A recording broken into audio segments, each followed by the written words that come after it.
বন্ধুরা ফাইনালি কিন্তু বগের মাংস রান্না রেডি। ওই দেখা যায় তাল গাছ ওই আমাদের গা, ওইখানেতে বাস করে কানা বগির ছা। সেই কানা বগির ছা কিন্তু আজকে করেছি রান্না। আর কে কে খাবেন চলে আসেন আমার বাসায়। আর এই বগের মাংস কিন্তু অনেক মজা লাগে। তাই আজকের রেসিপিটা আপনাদের কাছে কেমন লাগেছে অবশ্যই জানাবেন, স্কিপ করে দেখবেন না, অবশ্যই লাইক দিয়ে পুরো ভিডিওটি কন্টিনিউ করবেন, তাহলে না বুঝতে পারবেন যে আমি বগ কিভাবে রান্না করেছি। তবে সবাই ভালো থাকবেন আর আমি এখন রান্না শুরু করছি। নমস্কার বন্ধুরা, কেমন আছেন সবাই? আমি আপনাদের মাঝে চলে আসলাম আজকে একটা নতুন রেসিপি নিয়ে বলতে পারেন। এই রেসিপিটা আমার চ্যানেলে দেওয়া নাই। এটা হইল বক। বক আপনারা চেনেন কিনা জানি না, অনেকে চেনে অনেকে চেনে না। আমাদের বরিশাল পিরিজপুরে বলে বক, কোন কোন দেশে কী নামে পরিচিত অবশ্যই। বগে কিন্তু শুধু মাছ খায়।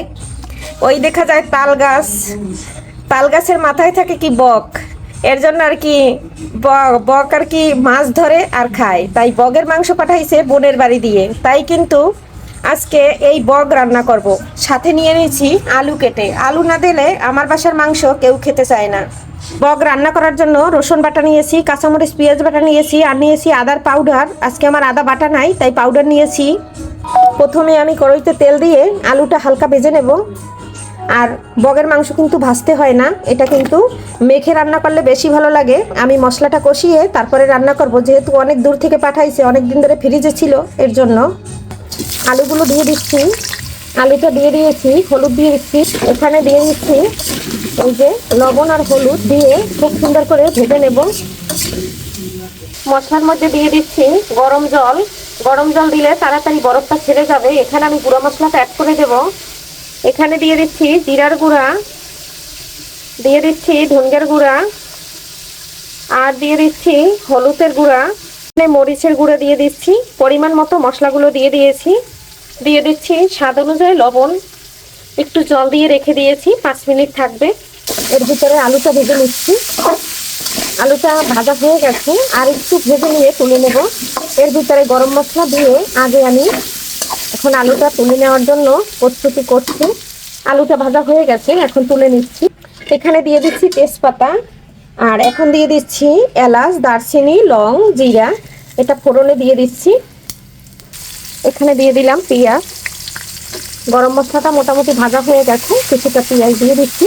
পেঁয়াজটা হালকা করে ভাজা হইলে তখন আমি দিয়ে দেবো মশলাটা। মশলাটা দিয়ে খুব সুন্দর করে কষিয়ে নেব। পেঁয়াজটা ভাজা হয়ে গেছে, এখন আমি মশলাটা দিয়ে দিচ্ছি। মশলাটা দেওয়ার পরে এখানে আমি গরম জলটা দিয়ে দিয়েছি বাটিটা ধুয়ে। আর সেটা কিন্তু আমি অফ ক্যামেরায় করেছি বন্ধুরা, ক্যামেরাটা অন করতে মনে ছিল না। আর এদিকে আমি লাইভ করেছি তো তাই কথা বলতেছি। এখানে কিন্তু 4টা বগের মাংস আছে। আর আমরা সবাই জানি বগ কিন্তু অনেক ছোট ছোট হয়, আর বগে কিন্তু মাংস কম হয়। তাও কিন্তু এখানে 1 কেজির মতো বগ আছে। যেরকমই হোক একটা বগে অন্তত 250 গ্রাম মাংস অবশ্যই হয়। তা আমার বোনের বাড়ি থেকে পাঠিয়েছে। বোনের বাড়ি হইল মানে ফরিদপুর। আর এখান থেকে আমার এই বগের মাংস পাঠিয়েছে, তাই আজকে বোনের ভালোবাসার দেওয়ার জিনিস রান্না করব আর আপনাদের সাথে শেয়ার করব। মশলাটা খুব সুন্দর করে কষিয়ে নিচ্ছি।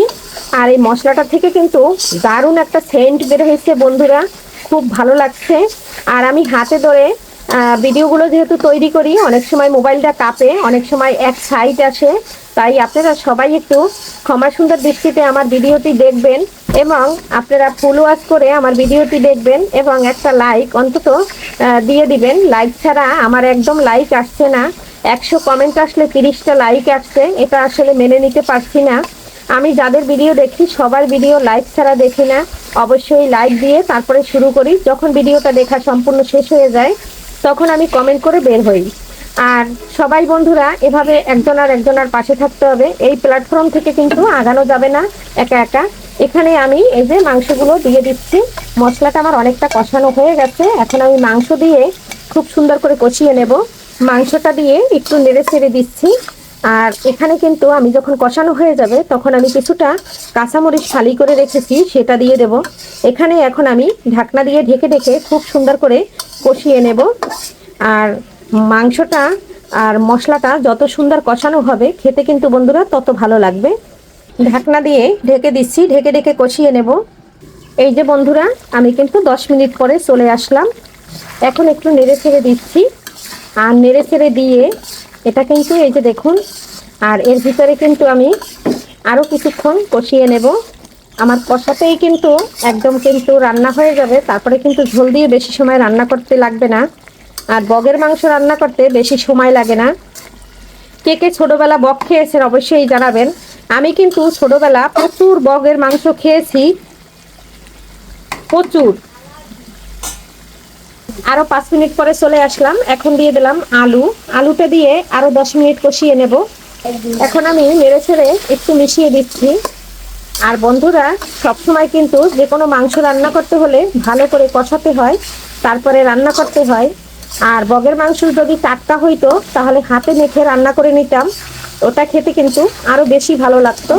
তাই যেহেতু অনেক দিন বনে কেটে ফ্রিজে রেখে দিয়েছে, ওখান থেকে আবার পাঠাইছে, তাহলে সেটা যেহেতু রান্না করছি, তাই মশলা কষিয়ে খুব সুন্দর করে কষিয়েই রান্না করলাম। বন্ধুরা, এই যে নেড়ে ছেড়ে কষিয়ে নিলাম। এখন কিন্তু আমি গরম জল দিয়ে দিচ্ছি। আর যত সময় কষাইছি আমি গরম জল দিয়ে কষাইছি, অবশ্যই গরম জল ব্যবহার করবেন। আর আমি কিন্তু অতটা ঝোল রান্না করব না, স্বাভাবিক মাত্রায় ঝোল রান্না করব। আর আবার বগের মাংস কিন্তু শুকনো শুকনো হইলেও ভালো লাগে না, একটু ঝোলেই রান্না করতে হয়। ওই সেই পরিমাণে কিন্তু আমি জলটা দিয়ে দিয়েছি। আমি কিন্তু ঢাকনা দিয়ে ঢেকে দিয়েছিলাম। এই যে দেখুন কত সুন্দর। আর জালটা কিন্তু হাই হিটে রেখেছি। আর ঢাকনা দিয়ে আর 5 মিনিট ঢেকে রেখে তারপরে কিন্তু রান্না করে নামিয়ে নেব। মাংসেতে কিন্তু গরম মশলা দিয়ে দিয়েছি, আর আমার মাংসটা কিন্তু রান্না একদম হয়ে গেছে। বন্ধুরা, গরম মশলাটা দেওয়া হয়ে গেছে, এখন আমি নেড়ে ছেড়ে দিচ্ছি। আর এই যে দেখুন, আলুটা কিন্তু সম্পূর্ণ সিদ্ধ হয়ে গেছে। আর এটা ছিল লাল আলু, এটা কিন্তু খেতে দারুণ লাগে, আলুটা একদম গলে যায় না। আর এই পর্যায়ে কিন্তু আমি এখন এটা নামিয়ে নেব, কারণ এতটুকু ঝোল কিন্তু রাখবো, কারণ খেতে কিন্তু ভালো লাগবে। বন্ধুরা, এই পর্যায়ে দিয়ে দিচ্ছি সুন্দর একটা ফ্লেভারের জন্য কাঁচামরিচ দিয়ে আমি 2 মিনিট ঢেকে রাখবো, তারপরে নামিয়ে নেব। বন্ধুরা, 2 মিনিট পরে চলে আসছি। আর আমি একটু মাংসের ফিটনেসটা দেখিয়ে দিচ্ছি। এই যে দেখুন, এখন কিন্তু আমার নামানোর পালা। আর এতটুকু ঝোল কিন্তু লাগবে, তার কারণ এইটুকু ঝোল কিন্তু নামিয়ে নেব। সেই জানাতে ভুলবেন না। আর কে কোথা থেকে বসে আমার ভিডিওটি দেখছেন অবশ্যই কমেন্ট করে কমেন্ট বক্সে জানিয়ে যাবেন। আমি আছি ঢাকা সাভার থেকে আপনাদের মাঝে।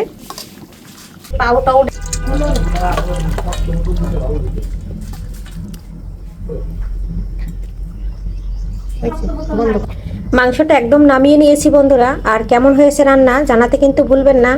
আর আজকের এইখানেই রাখলাম। সবাই ভালো থাকবেন, সুস্থ থাকবেন। আগামী ভিডিওতে আবারও দেখা হবে আপনাদের মাঝে। সবাই এ পর্যন্ত সুস্থ থাকবেন। সবার সুস্বাস্থ্য কামনা করে বিদায় নিচ্ছি। বাই।